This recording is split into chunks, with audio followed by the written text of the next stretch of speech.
Magandang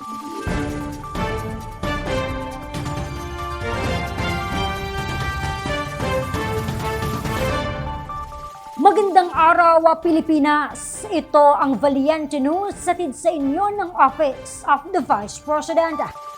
Binisita ni Vice President Inday Sara Duterte kamakailan ang ilang mga simbahan sa isla ng Visayas. Ang karagdagang detalye alamin natin sa ulat na ito.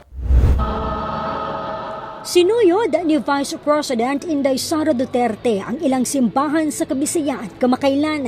Isa nito ang St. Peter and Paul Cathedral sa lungsod ng Calbayog, lalawigan ng Samar. Kasing yaman ng lugar ang kasaysayan ng nasabing simbahan.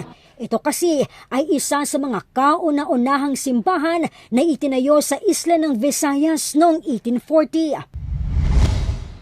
Nag-alay din ng mga panalangin ng pangalawang Pangulo sa Most Holy Trinity Parish Church sa Sabang, Barangay Trinidad sa lungsod pa rin ng Calbayog.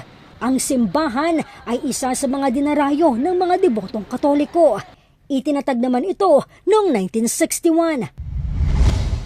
Binisita rin ng pangalawang Pangulo ang iba pang simbahan sa Kabisayaan tulad ng St. Michael the Archangel Parish Church sa bayan ng Gandara, St. Isidore Parish Church sa San Jorge, St. Francis of Assisi Parish Church sa Tarangnan at Nuestra Señora de las Mercedes Chapel sa Catbalogan City at ang simbahan ng Our Lady of the Most Holy Rosary Parish. Ang bisita iglesia tuwing Semana Santa ay kabilang na sa mga nakaugaliang tradisyon ni Inday Sara Duterte at maging ng milyon-milyong Pilipinong Katoliko.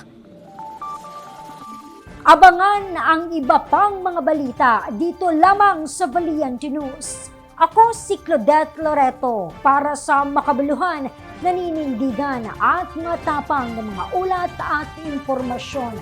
Maraming salamat.